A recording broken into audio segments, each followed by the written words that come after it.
오늘 말씀은 사사기 7장 1절에서 8절 말씀입니다. 봉독하도록 하겠습니다. 여룻바알이라는 기드온과 그를 따르는 모든 백성이 일찍이 일어나 하롯샘 곁에 진을 쳤고 미디안의 진영은 그들의 북쪽이요 모래산 앞 골짜기에 있었더라.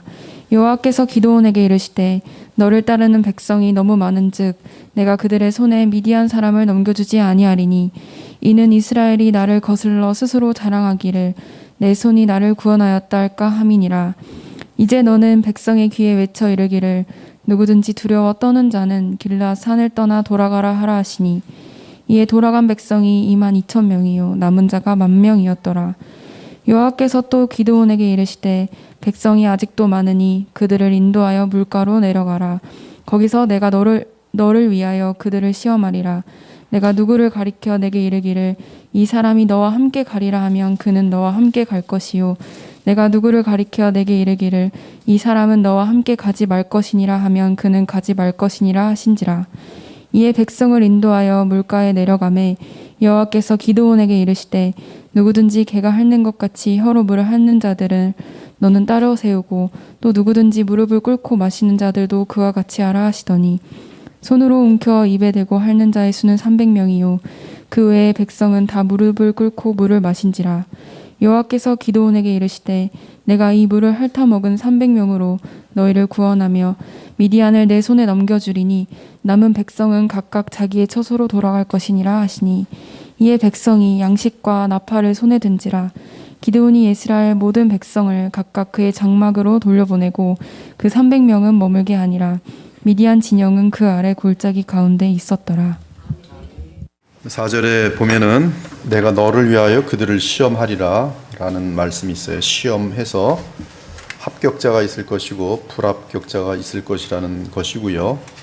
그 시험의 내용은 물가에 내려가서 물을 마시게 하는 것이었어요. 그래서 이 물을 마시게 하는 것은 4절에 의하면은 그들을 시험하는 것입니다. 시험하는 것이에요.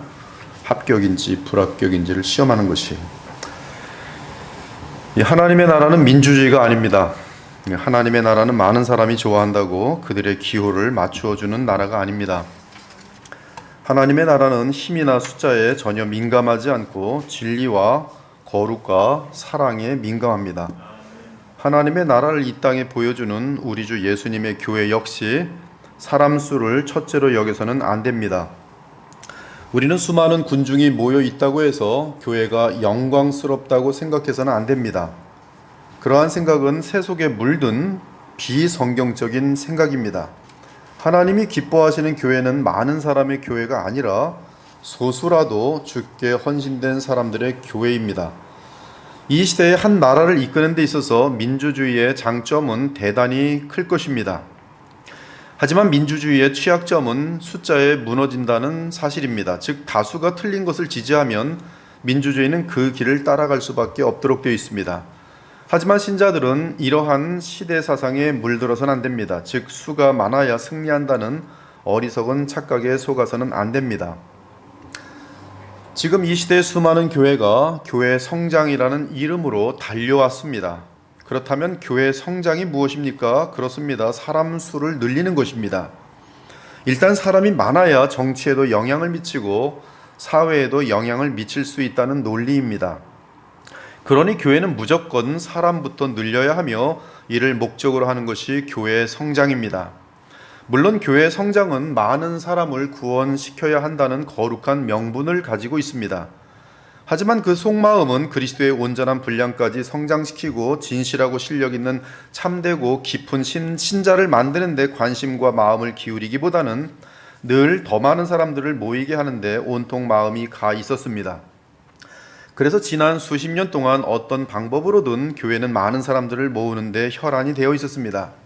하지만 수십 년이 지난 후 교회를 돌아보니 교회가 세상을 변화시키기는커녕 도리어 세상이 그대로 교회 안에 들어와 있는 현실을 발견할 수 있습니다. 이는 세상과 구별되어야 하는 교회가 그 거룩함을 잃었으니 승리는커녕 양쪽으로 커 있는지는 모르겠지만 사실은 패배한 것과 다를 바가 없습니다. 지금 이 시대에 사는 사람들에게 교회라는 것의 이미지는 거의 쓰레기에 방불합니다. 많은 사람들에게.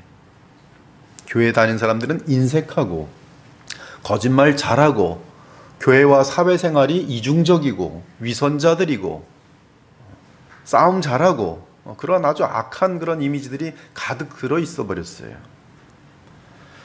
사랑하는 여러분, 교회에 사람이 많이 모이는 것은 참으로 반갑고 기쁘고 고무할 만한 것입니다. 그러나 숫자가 우리들의 마음을 주장하고 있다면 이는 비성경적인 것입니다. 그러므로 숫자에서 자유하기 바랍니다. 그리고 주를 바라보며 오직 주께만 충성하기 바랍니다. 그러할 때 참된 만족과 승리가 보장되며 영원한 보람을 맛보게 될 것이. 상당히 오래전에 고린도전서 3장을 묵상할 때 이런 결심을 했던 기억이 납니다. 설교를 통해서도 말씀을 드렸던 그러한 내용인데요. 이 고린도서 3장 12절부터 15절까지 보면 만일 누구든지 금이나 은이나 보석이나 나무나 풀이나 지푸로 이 터 위에 세우면 각 사람의 공적이 나타날 터인데 그날이 공적을 밝히리니 이는 불로 나타내고 그 불이 각 사람의 공적이 어떠한 것을 시험할 것임이라. 만일 누구든지 그 위에 세운 공적이 그대로 있으면 상을 받고 누구든지 그 공적이 불타면 해를 받으리니 그러나 자신은 구원을 받되 불 가운데서 받은 것 같으리라. 이 말씀을 묵상하면서 1톤의 지푸라기 교우들보다 다이아몬드와 같은 순결하고 거룩한 성도를 빚어내는 일에 온 마음을 기울이는 사역을 하자라고 결심한 적이 있습니다. 이번에도 이 말씀을 또 상고하고 묵상하면서 다시 잃었던 마음을 많이 회복했어요. 지금 기도 제목은 기도원의 300용사까지만 만들면 제 호흡이 마칠 때까지 사역은 성공이다. 근데 기도원의 300용사와 같은 용사 지금 몇 명 있을지 모르겠어요. 지금 저희 교회에서 아직 300명이 되려면 한참 가야 될 것 같습니다. 다이아몬드와 같은 300명의 용사. 그러면서 이 다이아몬드처럼 강력하고 거룩한 성도들이 많이 빚어질 때 분명히 이 사회의 어둠을 물리치는 큰 승리의 도구들이 될 것이라고 믿었습니다. 이를 확증하듯 디모데후서를 보면 이렇게 기록되어 있습니다. 주의 이름을 부르는 자마다 불의에서 떠날지어다. 큰 집에는 금그릇과 은그릇뿐 아니라 나무 그릇과 질그릇도 있어 귀하게 쓰는 것도 있고 천하게 쓰는 것도 있나니 그러므로 누구든지 이런 것에서 자기를 깨끗하게 하면 귀히 쓰는 그릇이 되어 거룩하고 주인의 쓰심에 합당하며 모든 선한 일에 준비함이 되리라. 너는 정욕을 피하고 주를 깨끗한 마음으로 부르는 자들과 함께 의와 믿음과 사랑과 화평을 따르라. 롯은 소돔과 고모라에서 대단히 거부였습니다. 그리고 대단히 높은 지위를 가졌던 사람이었어요. 그러나 그는 구원은 받았지만 영적인 훈련에 게으른 사람이었습니다. 소돔과 고모라를 생각해 보면 수십만의 사람들 중에서 하나님께서 귀하게 보신 사람은 그나마 구원받은 롯밖에 없었습니다. 그래서 롯 덕분에 그의 가족이 구원을 받았습니다. 하지만 롯의 아내는 뒤를 돌아보아 소금 기둥이 되었습니다. 심지어 두 딸은 아버지 롯과 동침하여 하나님의 백성과 영원토록 원수가 되어버린 모압과 암몬 족속의 조상이 된 모압과 베나미를 낳았습니다.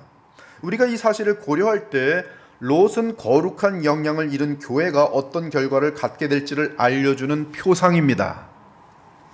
그러므로 많은 군중이 모였다고 하여 하나님이 일하셨다고 오해하지 않기를 바랍니다. 많은 헌금이 거치며 세상의 판사와 권력자들이 교회 구성원으로 있다고 해서 그 교회가 하나님 나라 일을 크게 이룰 수 있다고 착각하지 않기를 바랍니다. 하나님은 오히려 한두 사람을 지극히 겸손하게 만드시고 오직 주만 의지하게 하는 훈련을 시키신 후 그러한 겸손한 자들을 통해 보이지 않게 주의 나라의 위대한 일을 진행시키실 때가 더 많습니다. 이때 하나님의 도구가 되는 사람들은 비록 소수라도 거룩한 사람들이며 죄를 이기는 사람들입니다. 그리고 그 마음은 온통 하나님과 그리스도의 사역에 가 있는 사람들이 이로보건대 하나님의 역사는 사람의 힘과 숫자와 권력과 돈에 전혀 무관합니다. 이 사실을 우리는 분명하게 알고 있어야 돼요. 사랑하는 여러분, 하나님은 궁중에서 권력, 실세를 잡고 있던 모세를 사용하지 않고 도리어 광야에서 40년을 보낸 늙은 모세를 사용하여 하나님의 나라를 이 땅에 세웠습니다. 하나님은 다윗이 겨우 소년이었을 때 원수의 대장인 골리앗을 이기게 하심으로 주의 백성을 블레셋 족속으로부터 해방시켜 주셨습니다. 바울은 로마의 공의원으로 있을 때 쓰임받지 않고 도리어 몸에 가시가 있는 가난하고 초라한 모습으로 있을 때 하나님께 쓰임받았습니다. 심지어 하나님의 위대한 일은 사람의 눈에 띄지 않게 조용히 진행될 때가 많습니다. 즉 사람들이 눈에 띄는 큰 행사들보다는 오히려 꾸준히 조용히 모여 간절한 마음으로 성경을 보며 기도하는 소수의 모임에서 하나님의 나라가 굳건하게 서 나가는 것이, 하나님께서 다윗을 준비하시는 과정을 보면 아버지 이새가 그를 알아보지 못할 만큼 조용히 준비되었고, 예수님마저도 30세가 될 때까지는 군중들 앞에 드러나지 않는 분이셨습니다. 앞으로 이 시대에 어쩌면 하나님께서 끔찍한 환란의 채로 걸으시는 작업을 하실지도 모릅니다. 이미 지난 2년 동안 코로나로 많은 채로 걸으셨어요. 그때는 알곡은 채에 남고 쭉정이는 바람에 날려가게 될 것입니다. 그러므로 여러분은 알곡으로 온전하게 익을 수 있도록 믿음과 사랑과 소망에 온 마음을 다하기를 바라는 것이, 이스라엘의 여사사 드보라가 가나안 왕 야빈과 그의 군대 장관 시스라의 손에서 이스라엘 백성을 구원한 지 약 40년이 지난 후 이스라엘 민족은 다시 정신을 차리지 못하고 하나님을 멀리하고 우상과 세상을 가까이 하게 되었습니다. 이에 그들을 사랑하시는 하나님은 다시 회초리를 들어 징계하십니다. 이번에 사용하신 회초리는 미디안 사람들이었어요. 그런데 미디안 사람들은 어찌나 잔혹하고 치밀하고 잔인한지 이스라엘 민족이 당하는 비참은 도를 넘어섰습니다. 주의 백성이 미디안 사람들에게 받은 상처와 공포가 얼마나 크고 두려웠던지 그들 중에는 집을 떠나서 동굴과 토굴에서 사는 사람들이 더 많았습니다. 이스라엘 자손이 또 여호와의 목전에 악을 행하였으므로 여호와께서 7년 동안 그들을 미디안의 손에 넘겨주시니 미디안의 손이 이스라엘을 이긴지라. 이스라엘 자손이 미디안으로 말미암아 산에서 웅덩이와 굴과 산성을 자기들을 위하여 만들었으며, 이스라엘이 파종한 때면 미디안과 아말렉과 동방 사람들이 치러 올라와서 진을 치고 가사에 이르도록 토지 소산을 멸하여 이스라엘 가운데 먹을 것을 남겨두지 아니하며 양이나 소나 나귀도 남기지 아니하니 이는 그들이 그들의 짐승과 장막을 가지고 올라와 메뚜기 떼같이 많이 들어오니 그 사람과 낙타가 무수함이라. 그들이 그 땅에 들어와 멸하려 하니 이스라엘이 미디안으로 말미암아 궁핍함이 심한지라. 이에 이스라엘 자손이 여호와께 부르짖었더라. 이에 주 하나님께서는 이스라엘을 미디안 사람들로부터 구원하시기 위해 사사를 준비시킵니다. 이번 사사는 므낫세 지파에 속한 기드온이라는 청년이었어요. 이때 기드온을 찾아 사사로 세우신 분은 사람들이 아니라 하나님이십니다. 하나님이 찾아내시는 지도자는 거의 대부분 사람들의 눈에 띄지 않는 사람들입니다. 다윗의 경우도 들에서 양떼를 치고 있었을 때 하나님이 그를 택하셔서 세우십니다. 이번 기드온 역시 미디안 사람들에게 들키지 않으려고 몰래 밀을 포도주 틀에서 타작하고 있었습니다. 아무튼 하나님은 기드온을 찾아내셨는데 그에게는 두 가지 특징이 있고, 그리고 기드온의 300용사도 동일한 특징이 있는데 두 가지. 첫째는 하나님을 향한 믿음, 둘째는 자기에게 주어진 일에 대한 신실함이. 한번 쫓아해보죠. 믿음, 그리고 신실함. 신실이라는 것은요, 신용 있는 사람이란 뜻이에요. 사랑하는 여러분, 여러분들은 사업을 할 때도 신용이 있어야 돼요. 말을 하면 지켜야 돼요. 신용을 지키셔야 돼요. 말을 하면 반드시 지키셔야 됩니다. 그게 신실이에요. 하나님은 말을 하신 것 다 지키십니다. 100% 지키세요. 우리가 주님을 닮는 사람이라면 다른 것보다도 신용이 있어야 돼요. 신용. 하나님을 향한 믿음이요, 또 그 믿음에 의해서 나타나는 삶의 현상이 신용이, 신실함이. 근데 그것이 기드온에게 가장 중요하게 뚜렷하게 드러나더라 이것이. 사랑하는 여러분, 우리는 존 칼빈에 속한 개혁주의로서 인간의 전적 타락을 믿습니다. 따라서 구원에 관한 한 인간이 기여할 수 있는 부분은 전혀 없다고 믿습니다. 마치 한 아기가 태어날 때 오직 하나님의 주권에 의해 태어나는 것처럼 우리 역시 성령으로 거듭나는 사건에 대해 우리 자신이 기여하는 것은 전혀 없습니다. 따라서 우리는 처음에 구원을 위해 주어지는 믿음은 오직 은혜라고 고백합니다. 처음에 예수 그리스도를 믿게 되는 그 믿음은 오직 은혜예요. 오직 믿음으로 구원 얻습니다. 오직 예수 그리스도의 속량만으로 구원을 얻어요. 우리에게는 구원을 얻을 만한 아무것도 없어요. 하지만 생명이 태어나면 인격체로서 자기 결정을 할 수 있게 됩니다. 즉 인간의 자유의지가 있게 됩니다. 마찬가지로 영적인 세계에 있어서도 거듭나기 이전에는 주를 향한 그 어떤 선한 결정이 가능하지 않지만 거듭난 이후에는 인간의 자유의지로 인하여 선한 결정을 내릴 수 있는 능력이 있게 됩니다. 즉 믿음으로 구원받은 주의 백성은 이제 남은 삶을 믿음으로 살 수 있습니다. 이 믿음은 선택이, 처음 믿음이 주어질 때는 오직 하나님의 주권만으로 되지만 그 이후 삶으로 나타나는 믿음은 우리가 자유의지를 통해 표현해야 하는 부분입니다. 따라서 구원받은 사람이 삶에서 나타내는 믿음은 반드시 순종으로 나타나게 되어 있습니다. 즉 그가 스스로의 자유의지 가운데 나의 옛사람을 따르기보다 내 안에 새 사람을 따르기로 결단하고 온 마음과 뜻을 다하는 것이 순종이, 이 부분에서 각 신자들의 인격적인 책임이 있고 또한 그에 따른 보상이 있습니다. 즉 신자가 믿음 안에서 바른 결정을 내리고 순종하면 그 순종에 따르는 분명한 선한 열매가 있는 것이요, 그렇지 않고 그릇된 결정을 내리고 불순종하면 그 결정에 따르는 비참한 열매가 반드시 있기 마련인 것입니다. 따라서 성경은 구원받은 자들에게 끊임없는 많은 요구를 하며 심지어 강력한 권면 및 명령도 내립니다. 이에 구원받은 자들은 스스로의 자유의지를 가지고 주님과의 연합을 늘 택하여야 하고, 그리고 주께서 나를 사용하실 수 있도록 내 마음을 주께 드려야 하는 것이, 그렇지 않을 경우 롯처럼 비참한 그리스도인이 될 수밖에 없습니다. 물론 이러한 믿음과 순종 그리고 성품적인 성장 및 영적 훈련은 거듭나지 않은 불신자들에게는 전혀 불가능합니다. 아무튼 우리는 기드온이 사사로 세워진 것은 하나님의 주권에 의한 것이라고 말해야 할 것입니다.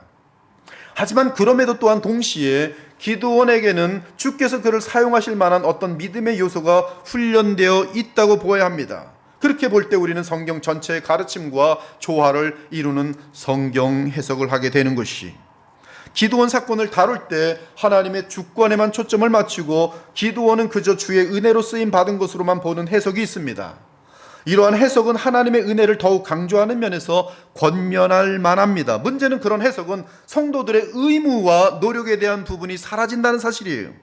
즉 성도는 가만히 아무런 일도 하지 않고, 심지어 믿음이든 성품이든 중요하지 않고 단지 하나님의 일방적인 주권만 알면, 그리고 그 주권을 그냥 믿고 가만히 믿고 알면, 이때 믿음이란 가만히 있으면 되는 것이, 그러면 저절로 다 하나님이 이루신다라고 결론을 맺습니다. 그래서 소위 믿음이란 아무런 일을 하지 않고 그저 하나님이 알아서 하시겠지라고 믿는 것, 그래서 아니라는 생각을 갖는 것으로 오해되었고, 나아가 구원받은 자가 믿음을 행사해서 순종해야 하는 부분까지도 방관하는 결과를 가져오는 해석들이 참으로 이 기드온의 이 내용 속에서 많은 사람들에게 전파됐어요. 그래서 그들의 믿음은 책임이 배제돼 버렸어요. 하나님이 알아서 하시겠지, 잠만 자는 거죠. 아, 하나님 알아서 하시겠지, 난 믿어. 주님께서는 너 가서 일어나서 뛰어. 귀찮아요. 하나님 알아서 하세요. 이걸 믿음으로 만들어 버렸다는 것이죠. 그리고 그렇게 가만히 있을수록 믿음이 좋은 사람이에요. 좋은 사람. 그러나 하나님의 주권은 항상 신자의 책임을 배제하지 않습니다. 또한 조용히 준비된 신자의 성품과 믿음을 주께서 발견하시고 사용하십니다. 물론 어떤 사람이 쓰임받는 데 있어서 가장 큰 요인은 오직 하나님의 주권입니다. 그럼에도 하나님은 그분의 주권 가운데 준비된 사람을 찾아내시어 주의 영광스러운 사역에 사용하십니다. 그것이 바로 기드온 사건이, 즉 하나님은 조용히 평범한 삶을 사는 기드온에게 주를 향한 진실한 믿음이 있음을 아시고 그를 찾아내신 것이, 다윗을 찾으실 때도 마찬가지였습니다. 아무나 가서 왕으로 세우신 것이 아니라 아무도 알지 못하는 곳에서 늘 하나님을 찬양하고 기도하던 숨은 다윗을 찾아내어 그를 왕으로 세우시는 하나님의 주권을 볼 수 있는 것이, 기드온의 모습을 보면 그는 준비된 자였습니다. 그는 세상적인 면에서 준비되었다기보다 믿음과 신실함에 있어서 준비되었다는 말씀이, 그리고 주 하나님은 기드온을 영광스럽게 사용하시기 전에 여러 가지 시험을 통해 부족한 기드온의 믿음을 강력하게 도와주십니다. 즉 하나님은 그에게 자기 친족들 가운데 있던 바알과 아스타롯 제단을 무너뜨릴 것을 명하십니다. 어느 날 밤 여호와께서 기드온에게 말씀하셨습니다. 네 아버지의 수소와 7살 된 다른 수소를 이끌고 오너라. 네 아버지의 바알 제단을 헐어버려라. 참 슬퍼요. 네 아버지의 바알 제단. 지금 이 나라가 뭡니까? 이스라엘이에요. 이스라엘. 하나님의 백성, 교회란 말이에요. 교회인데 지금 바알을 섬기는 기드온의 아버지 요아스. 그 곁에 있는 아세라 우상도 찍어버리라. 그리고 네 하나님 여호와를 위해 성에서 가장 높은 곳에 제단을 쌓아라. 돌들을 올바른 순서대로 쌓아라. 그리고 나서 수소를 죽여 그 제단 위에서 태워 드리는 제사인 번제로 드려라. 아세라 우상을 찍어서 나온 나무로 네 제물을 불살라라. 그러자 기드온은 자기 종 10명을 데리고 여호와께서 하라고 하신 일을 했습니다. 그러나 기드온은 사람들이 볼까봐 두려워서 그 일을 낮에 하지 못하고 밤에 몰래 했어요. 하여튼 하긴 했어요. 이튿날 아침에 성사람들이 일어나 보니 바알을 위한 제단이 무너져 있었습니다. 그리고 그 곁에 있는 아세라 우상도 찍혀 있었어요. 성사람들은 기드온이 쌓은 제단을 보았습니다. 그 제단 위에는 수소가 제물로 받쳐져 있었어요. 성사람들은 누가 이런 짓을 했느냐 하고 화들이 이만큼 났어요. 그들은 그 일을 한 사람을 찾으려고 서로 캐묻고 열심히 조사했습니다. 결국 그리고 찾아냅니다. 요아스의 아들 기드온이에요. 그래서 그들은 요아스에 가서 말했습니다. 당신의 아들을 끌어내시오. 그 놈이 바알의 제단을 헐어버렸어. 그 놈이 제단 곁에 있는 아세라 우상도 찍어버렸어. 그러니 우리는 당신의 아들을 죽일 것이오. 얼마 전 새벽 이른 아침에 이 부분을 기드온을 읽다가 지금 요 부분을 읽으면서 거룩한 분노가 올라왔어요. 종교다원화와 동성애를 지지하는 지지자들이 참된 교회와 종도를 비방하는 것과 동일한 모습이에요. 사랑하는 여러분, 지금 여기서 이스라엘 백성이 얼마나 부패했는지를 잘 알 수 있어요. 앞으로 한국 교회가 더 많이 부패하면 이러한 현상이 나타날 거예요. 동일하게. 우리 교회에 어떤 사람이 부처상을 교회 안으로 가져와서 여기다가 부처상을 섬기자고 하니까 여러분들이 다 동의했어요. 좋습니다. 다 동의했어요.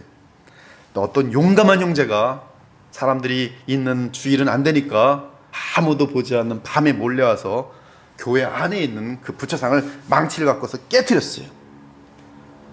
그런데 교인들이 나중에 그걸 알고서는 화들이 다 나서 누구냐 그러면 찾아냈어요.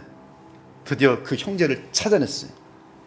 그랬더니 이 교인들이 전부 모여서 죽이자! 저놈을 죽이자! 죽여라! 죽여라! 지금 정확히 그 모습이에요.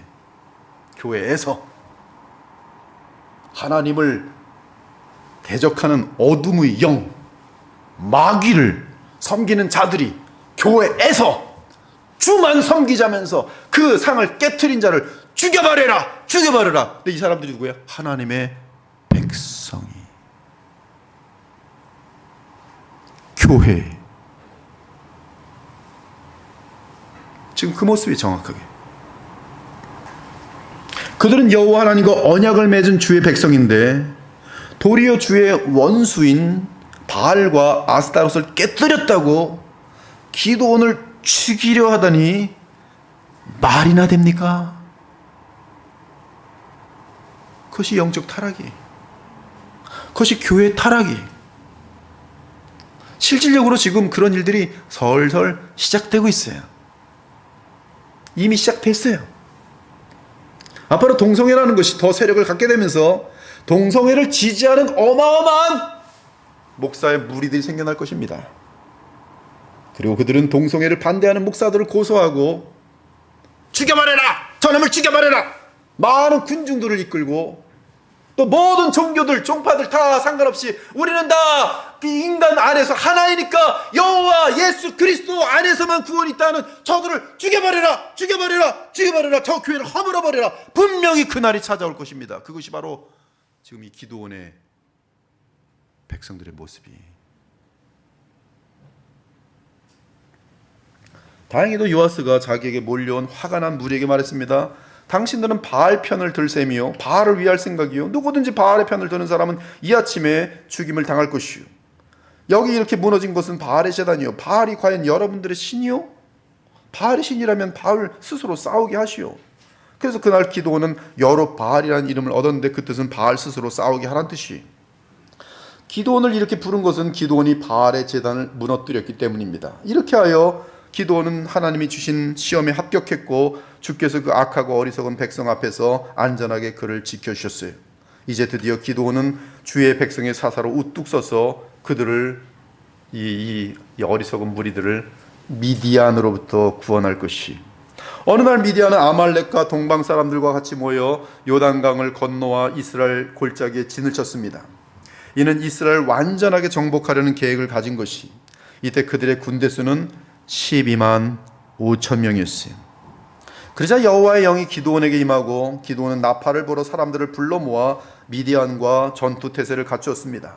그래서 모인 사람이 3만 2천 명이었어요. 그때 미디안과 아말렉과 동방 사람들이 다 함께 모여 요단강을 건너와서 이스라엘 골짜기에 진을 친지라.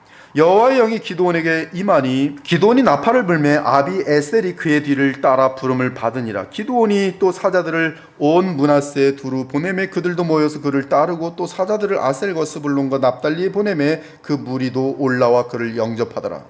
여룻바알이라 하는 기드온과 그를 따르는 모든 백성이 일찍 일어나 하롯셈 곁에 진을 쳤고 미디안의 진영은 그들의 북쪽이요 모래산 앞 골짜기에 있었더라. 기드온은 3만 2천 명의 귀한 생명들을 데리고 바다의 모래처럼 많은 12만 5천의 미디안 군대와 맞섰습니다. 이때 기드온은 전쟁을 치러야 하는지 아니면 항복해야 하는지, 그리고 하나님은 이 전쟁에서 승리를 주실 것인지에 대해 하나님의 뜻을 분명하게 확인하고 싶었습니다. 즉 주의 뜻이 아니면 전쟁을 치르지 않을 것이, 그러나 주의 뜻이라면 3만 2천 명으로 12만 5천이나 되는 적군과 전쟁을 치를 것입니다. 이 얼마나 귀한 담대함이며 믿음입니까? 3만 2천 대 12만 5천. 그러나 주님의 뜻하시면 우리는 죽으면 죽으리라 전쟁하겠습니다. 기드온이 기도를 통해 하나님의 뜻을 확인하여 보니 하나님의 대답은 전쟁을 하면 승리를 안겨주시겠다는 것이었어요. 그런데 하나님께서는 이 답변을 주시면서 기드온에게 특이한 지시를 내리십니다. 미디안 백성과 싸울 이스라엘 백성이 너무 많다. 나는 이스라엘 사람들이 자기들 힘으로 싸워 승리했다고 자랑하는 것을 듣고 싶지 않다. 그러니 이제 이스라엘 백성이 이렇게 명령하여라. 누구든지 두려운 사람은 오늘 길르앗산을 떠나 집으로 돌아가도 좋다. 이에 기드온은 단 한마디의 질문이나 말대꾸 없이 그곳에 모인 3만 2천 명의 병사들에게 주의 뜻을 알려줬습니다. 누구든지 두려운 사람은 책임을 묻지 않을 테니까 지금 다 떠나도 좋습니다. 그러자 3만 2천 명 중에 2만 2천 명이 곧바로 떠나버렸어요. 왜 떠났어요? 두렵기 때문에. 주님께서 말씀하셨어요. 누구든지 두려운 자는 떠날지어다. 2만 2천 명이 떠났어요. 왜? 두려우니까. 몇 명 남아요? 1만 명이 남았어요. 여기서 중요한 사실은 하나님께는 많은 수의 사람이 전혀 필요 없다는 사실입니다. 도리어 하나님만 영광받기 위해 소수의 무리를 사용하기를 기뻐하십니다. 그런데 그 소수의 무리는 다수와 다른 사람들이에요. 첫째, 3만 2천 명 중에 2만 2천 명은 하나님보다는 12만 5천이나 되는 적군의 수에 압도당한 사람들입니다. 이에 하나님은 누구든지 두려운 사람은 떠나도 좋다고 했을 때, 그러자 그들은 곧바로 떠난 것이. 그들은 남은 1만 명과 떠난 2만 2천은 무슨 차이가 있어요? 1만은 아직 두려움을 이길 만한 상태에 있었기 때문에 견딘 것이고 2만 2천은 두려워서 떠난 것이. 그 두려운 무엇이? 적군의 12만 5천 군사예요. 그래서 이제 1만 명이 남았습니다. 하지만 그 수는 아직 하나님께 많았습니다. 여전히 그 수는 이스라엘이 승리한 후에 그 승리가 자신들의 능력으로 될 줄 오해할 여지가 있었습니다. 이에 하나님은 더 숫자를 줄이십니다. 이는 하나님께 쓰임 받을 수 있는 조건이 더 까다로워진 것을 의미합니다. 이에 두 번째로는 채로 거르는 시험을 치십니다. 그들을 시험하리라. 시험을 치시는 것이, 그것은 물을 마시게 하는 시험이었어요. 그 시험의 배경은 그들은 군사로 부름받은 자들이요 원수들과의 전쟁을 코앞에 둔 상황입니다. 아무튼 여호와께서 기드온에게 다시 말씀하셨습니다. 아직도 사람이 너무 많다. 사람들을 물가로 데리고 가거라. 내가 그들을 시험하리라. 시험해 보겠다. 그래서 기드온은 1만 명의 군사를 물가로 데리고 갔습니다. 그때 여호와께서 기드온만 들을 수 있도록 말씀하셨습니다. 사람들을 두 편으로 나누어라. 손으로 물을 떠서 혀로 물을 핥아먹는 사람은 이쪽으로 세우고, 무릎을 꿇고 냇가의 물을 마시는 사람은 저쪽으로 세우도록 해라. 기드온은 남아있는 1만 명의 군사들이 매우 목마른 상태에 있을 때 물가에 다가가 물을 마시라고 했습니다. 그리고 여호와의 지시대로 물을 먹는 사람들을 보았어요. 그래서 1만 명의 병사 중에 물을 손에 담아 마시면서 핥아먹는 사람이 있었고, 그저 무릎을 꿇고 직접 냇가의 물을 마시는 사람이 있었습니다. 그리고 손에 물을 담아 핥아먹는 사람은 300명이었고 나머지 사람들은 모두 무릎을 꿇고 냇가의 물을 마셨어요. 그때 여호와께서 기드온에게 말씀하셨습니다. 물을 손으로 떠서 핥아먹은 사람 300명을 남기고 다른 사람들은 모두 집으로 보내도록 하라. 즉 300명은 이 전쟁의 승리를 맛보는 영광을 얻게 되는 자들이고 나머지는 그 영광에 참여하지 못하게 되는 순간인 것이, 내가 300명의 용사로 이스라엘을 구원하겠다. 그리하여 기드온은 나머지 이스라엘 사람들을 집으로 돌려보내고 오직 300명만 남겨두었습니다.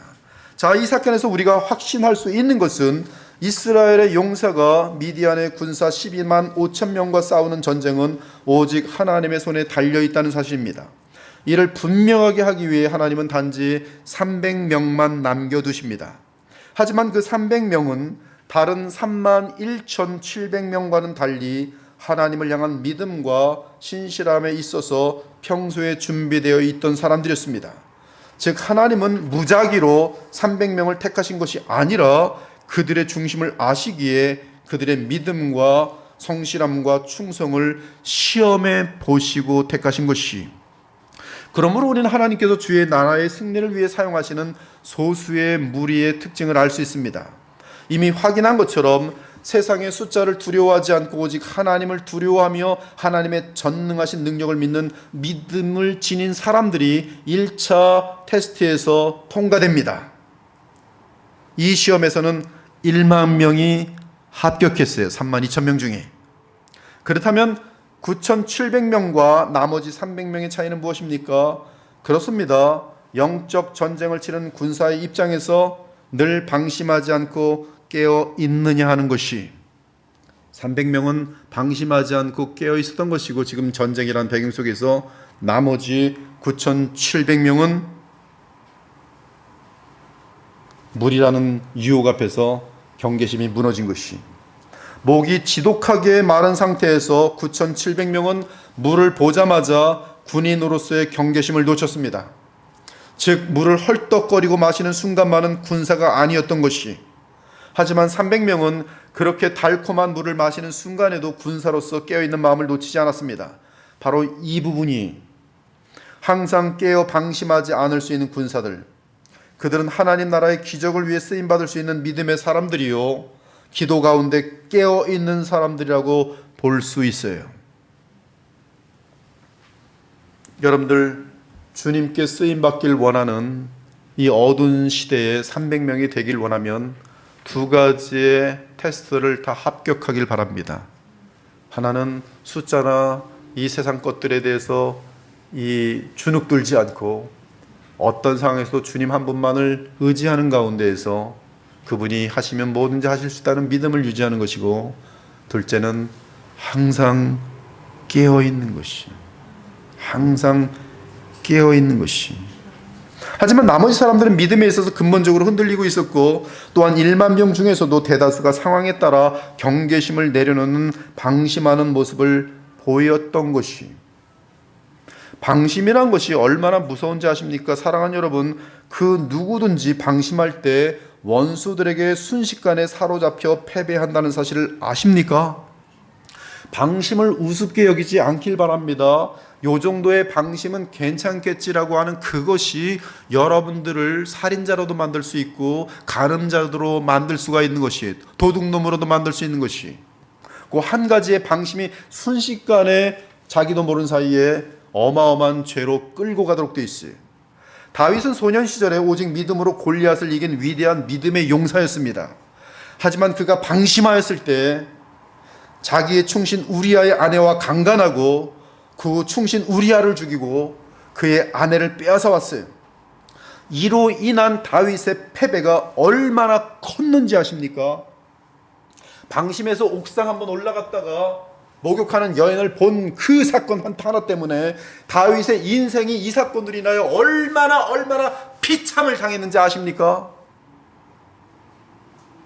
또한 그 패배로 인하여 이스라엘 모든 백성에게 가져온 슬픔과 분열과 죽음과 비참이 얼마나 큰 줄 아십니까? 목회자 한 사람의 방심 때문에 이 교회가 쑥대밭이 될 수 있다는 사실을 여러분 아십니까? 우리 그리스도인들의 삶을 가장 크게 망치는 원인은 방심이라는 사실을 아십니까? 잠깐 방심한 사이에 마귀는 평생 우리를 무너뜨릴 수 있는 죄악을 범하게 만들어요.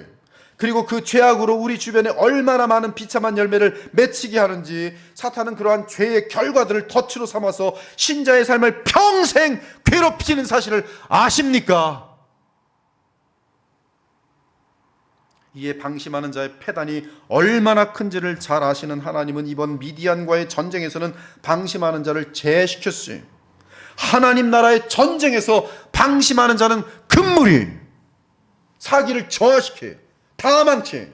저도 어떤 땐 그런 생각이 충동이 들어요. 딱 정말 마음이 올인된 사람들, 딱 그 사람들만 모아서 더 강건한 훈련을 시켜서 이 정말 용사다운 용사, 믿음의 용사도 딱 만든 그 다음에인지 전도도 하고 막 뛰쳐나가면 그 능률이 있지 않을까. 300명의 용사가 얼마나 어마어마한 마귀의 능력들을 다 무너뜨린 줄 여러분들 아셔야 돼요. 즉 하나님은 철저하게 준비된 300용사에게 승리의 영광을 주시기를 원하셨던 것이, 그러므로 오늘 우리가 발견할 수 있는 것은 하나님께 쓰임받을 수 있는 두 가지 조건은 이 세상이 아무리 크게 보이고 불신세계 세력이 아무리 많고 세더라도 오직 하나님만 두려워하고 그분을 믿는 것이요, 둘째 조건은 늘 깨어 경성하는 자세가 훈련되었는가 하는 것이. 둘째 조건에 합격한 사람은 즐거울 때나 슬플 때나 일들이 형통할 때나 막힐 때나 기도할 때나 여행할 때나 혼자 있을 때나 변함없는 것이요, 예배 생활에 변함없는 것이요, 평소에 말씀을 가까이 하는 가운데 하나님과의 교통이 변함없는 사람들이, 아무도 보지 않아도 누가 보고 계세요? 하나님이 보고 계세요. 하나님이 새벽부터 일어나서 여러분들이 뭘 하는지 하나님은 보고 계세요. 속지 않으십니다. 그리고 늘 보고 계시면서 아무도 알아주지 않아도 하나님은 정확히 일을 아시고 하나님의 영원한 가치에 있는 일을 위해서 사용하시는 것이. 왜 저 사람이 하나님께 쓰임받지? 그들은 이해 못해. 돈도 없는데, 아무것도 없는데. 근데 하나님이 사용하세요. 아무튼 이 두 가지 시험 중에 첫째 시험보다 둘째 시험이 훨씬 더 어려운 것 같아요. 그 이유는 첫째 시험은 32,000명 중에 10,000명이 합격했지만 둘째 시험은 10,000명 중에 300명만 합격했기 때문에 그래요. 그러므로 둘째 시험에 만반의 준비를 하여 하나님의 시험에 합격하여 주의 영광의 승리에 참여하는 특권을 누릴 수 있기 바랍니다. 사랑하는 여러분, 하나님의 싸움은 인간이 볼 때는 불가능해 보이는 싸움일 때가 많아요. 그래서 우리는 과연 하나님이 이러한 웅덩이에서 나를 건져내실 수 있을까 하고 의심합니다. 과연 저렇게 강한 불신자의 세계를 향하여 이길 수 있을까 하고 의심합니다. 우리는 12만 5천 명의 미디안 세력을 보면서 고개를 설레설레 흔들며 하나님을 향한 믿음을 잃습니다. 믿음을 잃으면 곧바로 불신자들이 취하는 방법을 따라하게 됩니다. 즉 내 힘 가지고 알아서 살아야 한다는 것이죠. 따라서 불신자들하고 타협하게 되고 죄인 줄 알면서도 묵인하게 되는 것이. 왜요? 거대한 불신 세력 앞에서 살아남기 위해서 믿음을 저버리는 것이. 그러나 이처럼 세상을 두려워하며 무너지는 그 자체가 이미 영적인 패배인 것이. 또는 1만 명처럼 어느 정도 믿음이 있어 열심히 신앙생활하는 것 같아도 늘 깨어있지 않은 사람은 너무나 목마른 가운데 물가에 물을 보게 되면 경계심을 풀고 방심한 채 죄를 범해 버리는 것이. 여기서 무릎을 꿇고 냇가의 물을 마셨다는 것은 상징적으로 내가 간절히 바라는 뭔가를 얻기 위해서는 누구에게든지 무릎을 꿇을 수 있다는 면도 보여줍니다. 즉 돈이나 권력이나 쾌락이나 인기 등 뭔가 나의 본능에 급하게 채워야 하는 갈급한 때가 되면 세상과 권력과 인기 앞에서 무릎을 꿇을 수 있는 것을 보여주는 메시지인 것이, 하지만 죄와 세상과 마귀 앞에서 무릎을 꿇고 물을 마신 후 자신을 돌아보면 영적으로 게을러져 있는 자신을 보게 되고 영적으로 저 아래 나락으로 한참 떨어져 있는 자신을 발견하게 될 것이, 그리고 전투에서 패배한 자신을 보게 될 것입니다. 즉 급하고 필요한 상황에서는 하나님을 망각한 채 믿음과 깨어 근신한 자세로 그 상황을 대처하기보다 황급하게 인간의 본능적인 방법으로 상황을 대처함으로써 일반적으로 거짓말을 막 하죠. 전혀 하나님과 무관하게 행동해버린 자신을 발견하게 되는 것이, 이에 우리 인간의 연약함을 잘 아시는 예수께서 제자들에게 당부하셨어요. 방심하지 않도록 당부하셨습니다. 시험에 들지 않게 깨어 기도하라. 다르게 말하면 시험에 합격하기 위해 깨어 기도하라. 방심하지 말라. 마음에는 원이로되 육신이 약하도다.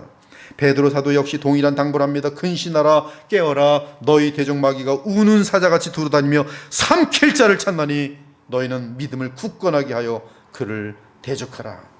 사랑하는 여러분, 오늘 기드온 사건은 하나님은 우리에게 승리를 주신 데 있어서 사람의 힘이 전혀 없다는 사실을 알려주십니다. 하지만 하나님은 주의 전능하신 승리에 우리를 동참시키기 위해 우리에게 뭔가를 요구하십니다. 그것은 첫째, 하나님만을 경외하며 주만 믿는 믿음이요, 둘째는 쉬지 않고 계속 주만 의지하며 믿음 가운데 깨어있는 것이, 그리고 이렇게 준비된 믿음의 용사 300명으로 12만 5천 명의 원사들을 철저하게 무찌르게 하셨어요. 이러보건대 하나님께 중요한 것은 사람의 양이 아니라 사람의 질입니다. 퀄러티예요. 한 사람이 얼만큼 깊으냐에 따라 수천 년의 역사를 바꿔냈어요. 마틴 루터 한 사람의 깊음 때문에 수천 년 달려온 역사를 뒤집어 버렸어요. 하나님의 말씀에 통달한 칼빈이라는 사람 한 분 때문에 하나님께서는 인류의 역사를, 수천 년의 인류 역사를 근본적으로 뒤집어 버렸어요. 얼마나 그 이전에 무식하고 미신으로 가득 찬 세상인지 아십니까? 그러나 칼빈 이후로 많은 사람들이 눈이 열렸어요. 이 깊은 사람 하나 때문에. 저는 그래서 이 그리스도의 보혈께서 정말 이 영적으로 엄청난 깊은 그런 청년들에게 소망을 가까이 갖고 있는, 그들이 깊게 들어가서 하나님을 보시면 아시거든요. 그러면 가장 깊은 사람 하나만 있어도, 스펄전 같은 사람 하나 있어도요, 지금까지 그분 돌아가신 지 얼마나 됐는데 지금도 스펄전의 설교는 허다하게 많은 목회자들에게 지금도 읽혀지고 있고 그들을 통해서 또 설교되고 있어요. 영향력이라는 건, 영적 영향력이라는 것은 하늘나라 갔을 때 스펄전이 갖고 있는 그 영광의 깊이라는 것은 어마어마할 것이. 왜? 깊기 때문에 그래요. 깊기 때문에 그래요. 깊지 않은 사람들은 촐랑촐랑 찰싹 시험이 오면 쏙 하고 넘어지고, 언제 그랬냐는 것이 다 펄어버리고 힘이 없어. 사람의 질입니다. 사람 수가 아니라 비록 소수라도 온전한 믿음을 지니고 훈련된 소수의 정예 부대, 그리고 만일 그러한 정예 부대 수가 늘어나다면 그들은 이 시대의 사회와 나라에 밝은 빛을 낼 것이며 모든 썩음을 막는 영향력 있는 소금의 역할을 넉넉히 감당할 수 있을 것이. 그러므로 우리 하나님은 이렇게 진실한 깊은 믿음과 끊임없는 주님과의 연합을 가질 수 있도록 평소에 우리를 연단시키십니다. 가장 중요한 것이 평소에 평소. 그러므로 여러분들이 하루의 스케줄 속에 시간을 어떻게 보내냐는 것은 훈련인데요, 그 자체가 좋은 습관들과 그 시간을 얼마나 자기 몸 건강을 챙기면서 어떻게 유지하느냐, 이 패턴이 잘 맞아 있는 사람하고 그렇지 않은 사람하고는 세월이 지나면서 엄청난 차이가 나게 돼 있어요. 아침마다 일어나서 2시간씩 성경 읽는 사람과 그렇지 못한 사람과의 차이는 10년 지나면 한 사람은 성경 벌써 한 수십 번 통독했는데 이 사람은 아직도 일도 못해요. 그 차이는 엄청나요. 무슨 말인지 아직도 모를 것이고, 여기는 더 깊은 세계 속에 들어가서 하나님과의 깊은 교통이 가능한 것이 성경 볼 때마다 평소에 평소. 이는 우리가 더욱 섬세하게 빚어져서 그리스도의 형상을 온전하게 담도록 하기 위함이, 그 이후에는 다니엘을 사용하셨듯이, 또한 바울을 사용하셨듯이, 또한 교회 역사 속에서 하나님의 나라와 복음을 위해 귀하게 쓰임받은 주의 종들처럼 우리를 사용하실 것이. 사랑하는 여러분, 거룩의 싸움과 진리의 싸움은 숫자 및 힘싸움이 아니라 누가 끝까지 하나님만 의지하는가의 싸움이, 순교까지 하는 것은 깊이의 문제. 깊어야 순교할 수 있어요.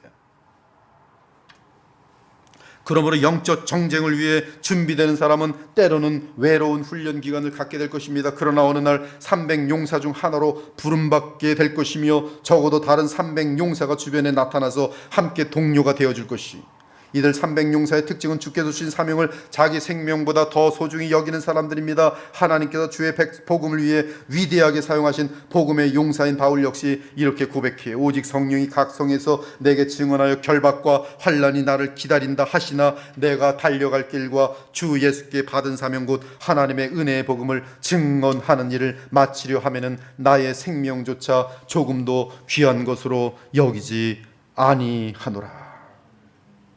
그러므로 300용사에 들기 위해서 여러분에게 주신 사명을 받으셔야 돼요. 그리고 그 사명을 받으면 내 호흡이 마치는 그날까지 가장 소중한 것으로 여기셔야 돼요.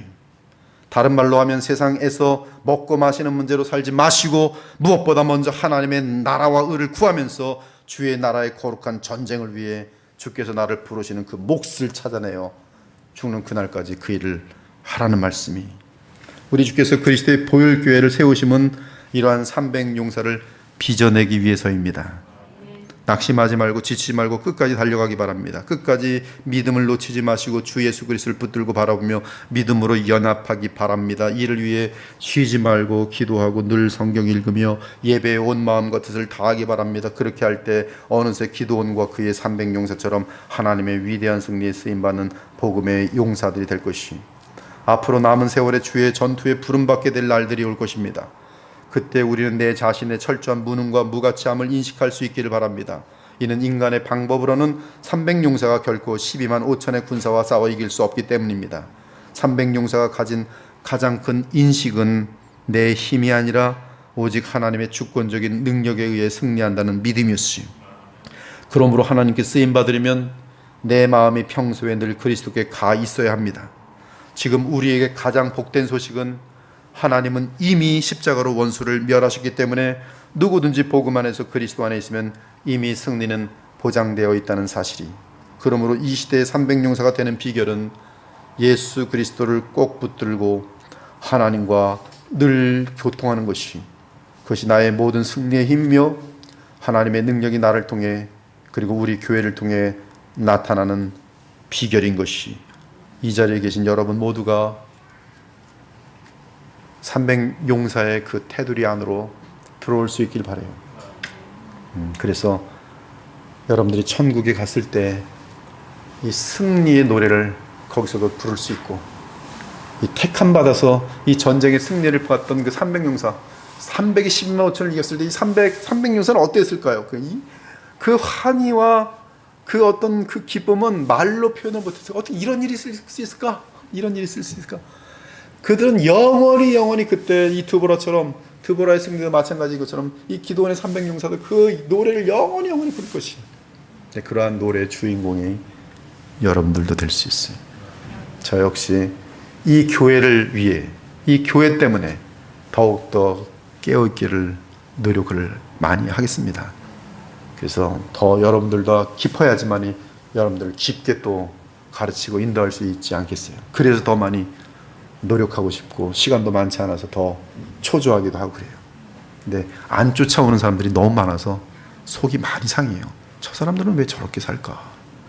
영원한 가치가 있는데, 이 자리에 계신 여러분 모두들이 오늘 화요예배 오신 여러분만이라도 참으로 더 주님께 가까이 나아가서 300용사 그 안에 들어갈 수 있는 주의 거룩한 용사들이 되시기를 우리 주 예수 그리스도의 이름으로 축원합니다. 아멘. 주 하나님 감사합니다. 오늘 주의 복음을 증언하였습니다. 주의 성령께서 오늘 말씀과 함께 역사하셔서 사랑하는 주의 백성들의 마음속에 거룩한 소망들이 차고 넘칠 수 있도록 인도하여 주시옵소서. 살아계신 우리 주 예수 그리스도의 이름으로 기도합니다. 아멘.